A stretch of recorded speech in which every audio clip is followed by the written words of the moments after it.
So hello दोस्तों, welcome to money stocks. तो इस वीडियो के अंदर हम लोग बात करने वाले हैं मल्टीपल स्टॉक्स के बारे में। तो चलिए सबसे पहले हम लोग डिस्कस करेंगे आईआरसीटीसी के बारे में।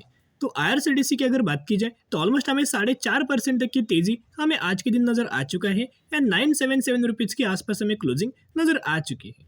तो कल के दिन आपको पता होगा कि आईआरसीटीसी के अंदर ऑलमोस्ट हमें 7 से 8% तक की गिरावट हुआ था। और कल के वीडियोस के अंदर भी वही हमने डिस्कशन किया था कि जैसे जैसे कंपनीज के अंदर आपको गिरावट नजर आए वैसे वैसे कंपनी के अंदर खरीदारी करना। और स्पेशली जो रेलवे सेक्टर से बिलोंग करते हैं, जितने सारे कंपनीज रेलवे से बिलोंग कर रही है ना, जैसे जैसे उन कंपनीज के अंदर गिरावट नजर आए वैसे वैसे खरीदारी करना, एसआईपी करना। क्योंकि रेलवे सेगमेंट बहुत ज़्यादा करंटली फोकस्ड में है। क्योंकि आप सभी को पता होगा कि बजट बजट 2025 जो आने वाला है, अगले महीने 1 फेब को एक इंटरिम बजट आने वाला है। और उस इंटरिम बजट के अंदर अगर आप देखोगे, इतना ज़्यादा ये इंटरिम बजट है जो इम्पोर्टेंट नहीं होने वाला। सबसे ज़्यादा जो इम्पोर्टेंट होने वाला है फाइनल बजट। तो करंटली इंटरिम बजट के अंदर भी बड़ी अनाउंसमेंट हो सकता है और फाइनल बजट के अंदर भी एक बहुत बड़े अनाउंसमेंट हो सकता है। कहीं ना कहीं बजट से ही वजह से कंपनीज लगातार तेजी आ रही है। क्योंकि ऐसा प्रिडिक्शन किया जा रहा है कि रेलवे सेक्टर के अंदर ऑलमोस्ट हमें 3 लाख करोड़ का एक बहुत बड़ा कैपेक्स का एक ऐलान हमें किया जा सकता है। यानी कि गवर्नमेंट के द्वारा 3 लाख करोड़ का एक बहुत बड़ा इन्वेस्टमेंट किया जा सकता है रेलवे सेगमेंट के अंदर। तो कहीं ना जो भी कंपनीज इंफ्रास्ट्रक्चर से बिलोंग करेगा, रेलवे के अंदर बिलोंग करेगा, फाइनेंस सेगमेंट से बिलोंग करेगा, लेकिन इनका जो बिजनेस है ना वो रेलवे से जुड़ा होना चाहिए, उन हर एक कंपनियों को इस कैपेक्स का हमें बेनिफिट मिलने वाला है। तो कहीं ना कहीं जैसे जैसे बजट नजदीक आएगा वैसे वैसे इन कंपनीज के अंदर और ज्यादा मोमेंटम हमें बन सकता है। उसके साथ साथ जब भी हमें मार्केट के अंदर बहुत ज्यादा वॉलेटिलिटी नजर आती है, मैक्सिमम स्टॉक्स के अंदर हमें वॉलेटिलिटी नजर आती है, वैसे वैसे हमें एफएनओ सेगमेंट के अंदर वो कंपनीज को बैन किया जाता है। तो करंटली आज के दिन अगर आप देखोगे, कल के दिन हमें आईआरसीटीसी कंपनी को बैन किया गया था एफएनओ सेगमेंट से। तो आपको पता होगा जैसे जैसे मैक्सिमम कंपनीज जो लार्ज कैप कैटेगरी से बिलोंग करता है ना, और वो कंपनीज के अंदर वॉलेटाइल मूवमेंट आते हैं, जैसे कि 7 से 8% तक की तेजी, 10% तक की गिरावट, ऐसा जब मोमेंटम आता है, ऐसा मोमेंट जब होता है, तब एफएनओ सेगमेंट से उन कंपनीज को बैन किया जाता है। कहीं ना कहीं रिटेलर्स को प्रोटेक्ट करने के लिए सभी चीज़ें हमें सेबी के द्वारा हमें किया जाता है। तो जो आईआरसीटीसी को कल के दिन हमें एफएनओ सेगमेंट से जो बैन किया गया था, उसे फिर से एग्जिट किया गया है, अनबैन किया गया है। तो ये आईआरसीटीसी के लिए बहुत अच्छा खासा पॉजिटिव अपडेट्स है। उसके साथ साथ अभी कुछ ऐसे हिडन पैरामीटर्स मैं आपके साथ शेयर करना चाहूँगा, हिडन डेटा मैं आपके साथ शेयर करना चाहूँगा, जिस डेटा की वजह से आपको समझ में आएगा वो डेटा देख के कि यहाँ से कंपनी के अंदर तेजी आ सकता है या फिर यहाँ से कंपनी के अंदर गिरावट आ सकता है। और ये डेटा है ना, ये डेटा अगर आप ऑब्जर्व करेंगे तो बहुत सारी चीज़ें आपको सीखने को मिलेगा। तो चलिए, बेसिकली आईआरसीटीसी के अंदर आपको पता होगा कि टॉप से लेके बॉटम तक अगर आप कैलकुलेट करके देखेंगे तो तब हमें आईआरसीटीसी 45% तक की गिरावट के अंदर हमें ट्रेड कर रहा था, राइट। और इस समय ये गिरावट के समय ऐसा हुआ क्या जिस वजह से आईआरसीटीसी गिर रहा था? मेन एक रीजन था कि इन कंपनी से एफआईएस के द्वारा, डीआईएस के द्वारा और म्यूचुअल फंड्स के द्वारा बड़ा माल हमें बिकवाली किया जा रहा था। एफआईएस, डीआईएस, म्यूचुअल फंड्स लगातार सेलिंग आईआरसीटीसी के अंदर कर रहे थे। इसके पीछे का वजह एक था कि लगातार कंपनी के अंदर मोमेंटम अपसाइड बना हुआ था। आपको पता है कंपनी के द्वारा स्प्लिट मिलने वाला था, अनाउंसमेंट भी हुआ था उस समय, राइट। लेकिन जो कंपनी का प्रॉफिटेबिलिटी है ना, वो जो एक्सपेक्टेड था वो एक्सपेक्टेशंस के हिसाब से नहीं आया। जिस वजह से हुआ क्या कि डायरेक्टली सडन हमें गिरावट के ऊपर गिरावट नजर आया। तो कहीं ना कहीं और उसी समय हमें पहले जो इंडिकेशन ये मिला था कि इंडिकेशन ये था कि लगातार फॉरेन इन्वेस्टर्स के द्वारा, डोमेस्टिक इन्वेस्टर्स के द्वारा और म्यूचुअल फंड्स के द्वारा हमें माल बेचा जा रहा था। और माल दोस्तों क्यों कौन खरीदारी कर रहा था? माल खरीदारी कर रहा था सिर्फ और सिर्फ पब्लिक। तो कहीं ना कहीं जब भी एफआईएस के द्वारा, डीआईएस के द्वारा और म्यूचुअल फंड्स के द्वारा माल जब सेल होगा और सिर्फ पब्लिक के द्वारा माल खरीदारी होगा, तो उस कंपनी के अंदर गिरावट वाला माहौल बन सकता है, गिरावट वाला सिनेरियो बन सकता है। और जब भी एफआईएस के द्वारा, डीआईएस के द्वारा और म्यूचुअल फंड्स के द्वारा ये लोग अगर लगातार दोस्तों माल खरीदारी करेंगे, स्टेक्स लगातार ऐड करेंगे और माल बेचा जाएगा पब्लिक के द्वारा, तभी आप समझ सकते हो, तभी तभी कंपनीज के अंदर बहुत अच्छे खासी रैली आएगा। जैसे कि एक मैं एग्जांपल आपके साथ शेयर करना चाहूंगा, डेटा मैं आपके साथ शेयर करना चाहूंगा। यहाँ मैंने आईआरसीटीसी का शेयर होल्डिंग पैटर्न्स आपके सामने ओपन किया है। यहाँ आप देख सकते हो कि दिसंबर महीने का डेटा हमें अपडेट हो चुका है, जहाँ प्रमोटर्स के पास तो सिमिलर तरीके से होल्डिंग है, राइट। एफआईएस की अगर बात की जाए तो आप देख सकते हो 6.99% से स्टेक बढ़ा के 7.11% का किया एंड 7.11% का स्टेक बढ़ा के 7.34% का किया।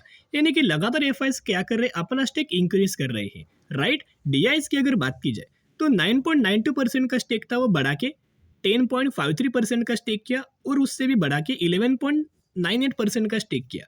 कहीं ना कहीं डीआईएस के द्वारा भी हर एक क्वार्टर के अंदर स्टेक इंक्रीज किया जा रहा है।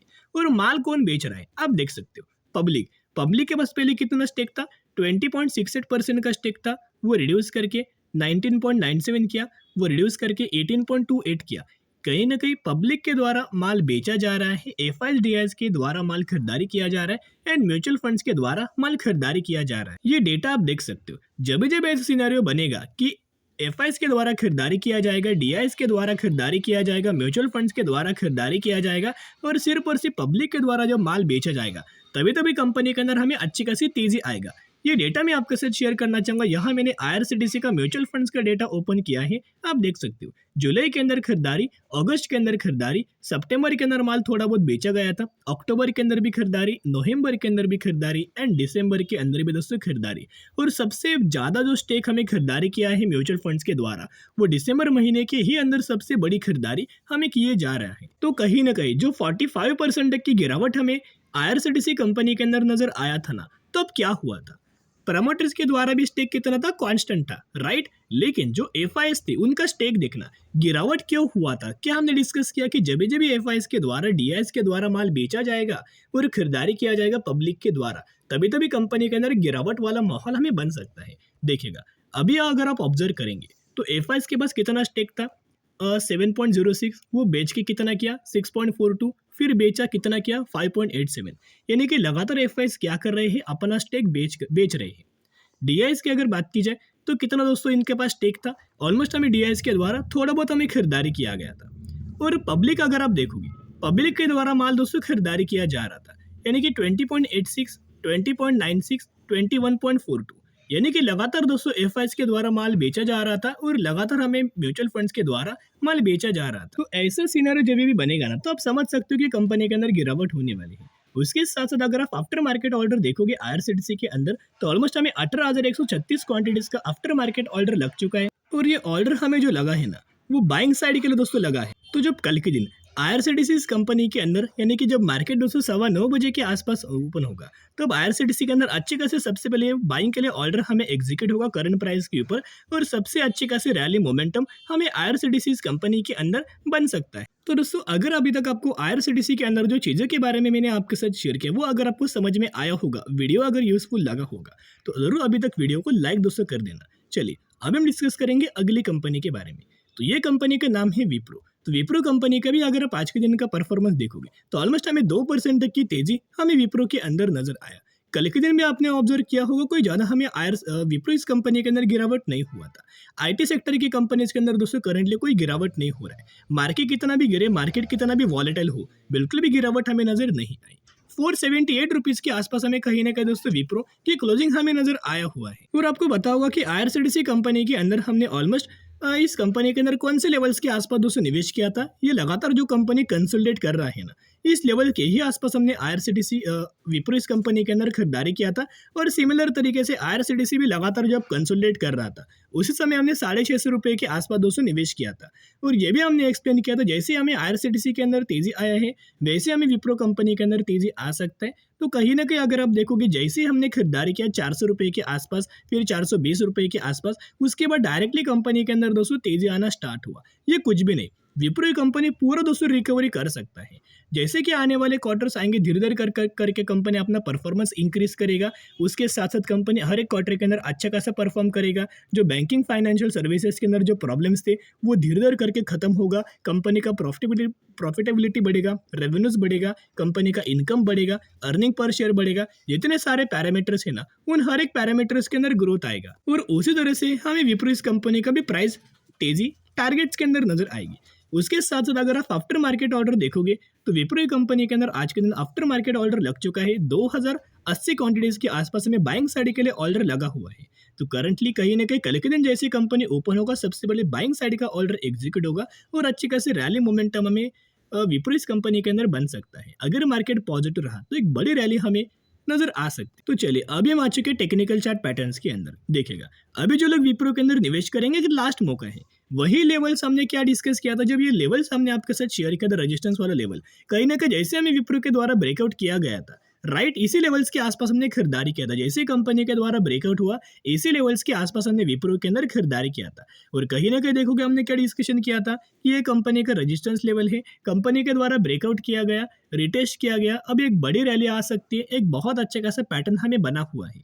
और विप्रो कंपनी के द्वारा उसी दिन ऑलमोस्ट 525 रुपये तक का लेवल्स हमें अचीव किया। हमारा टारगेट था शॉर्ट टर्म के लिए 540 रुपये का, लेकिन बाद में क्या हुआ कि मार्केट वॉलेटाइल रहा, गिरावट वाला सिनेरियो हुआ, राइट, जिस वजह से करंटली कंपनी 478 रुपीज़ के आसपास हमें ट्रेड कर रही है। कहीं ना कहीं जो गैप था ना, वो कंपनी के द्वारा फुलफिल हुआ। जो गैप ऑफ ओपनिंग नजर आया था विप्रो इस कंपनी के अंदर, वो गैप को कंपनी ने फुलफिल किया है।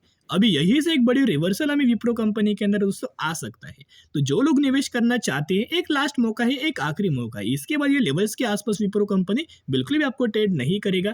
यही से एक रैली हमें विप्रो कंपनी के अंदर आपको दिख सकती है। और विप्रो कंपनी के अंदर भी लगातार दोस्तों ऑब्जर्व करेंगे तो म्यूचुअल फंड्स के द्वारा बिल्कुल भी दोस्तों हमें सेलिंग का व्यू नहीं था। यहाँ अगर आप देखोगे लगातार म्यूचुअल फंड्स हमें खरीदारी विप्रो कंपनी के अंदर कर रहे थे। जुलाई, अगस्त, सितंबर, अक्टूबर, नवंबर, लगातार दोस्तों म्यूचुअल फंड्स के द्वारा हमें लगातार खरीदारी ही विप्रो कंपनी के अंदर नजर आ रहा था। तो कहीं ना कहीं यही रीजन है जिस वजह से लगातार विप्रो कंपनी के अंदर हमें एक अपसाइड मोमेंटम बन सकता है। तो एक लास्ट चांस है। चलिए अभी हम बात करेंगे अगली कंपनी के बारे में, आखिरी कंपनी के बारे में बात करेंगे जो कि 150 रुपये के आसपास हमें ट्रेड कर रहे हैं। हम लोग बात कर रहे हैं एशियन इंटरनेशनल लिमिटेड के बारे में। तो बेसिकली यही वो कंपनी है जिसके अंदर हमें कल के दिन बोनस के बेनिफिट मिलने वाला है। रेशियो अगर आप देखोगे तो 2:1, यानी कि एक के बदले 2 शेयर आपको एक कंपनी के अंदर मिलने वाला है। तो जरूर कंपनी के अंदर स्टडी करना, एनालिसिस करना, और अगर आपको कंपनी पसंद है तो निवेश करना, नहीं तो आप स्किप करके भी चल सकते हो। तो चलो दोस्तों, अगर आपको ये वीडियो पसंद आया होगा तो जरूर वीडियो को लाइक और चैनल को सब्सक्राइब कर सकते हो। फिर मिलेंगे, बाय।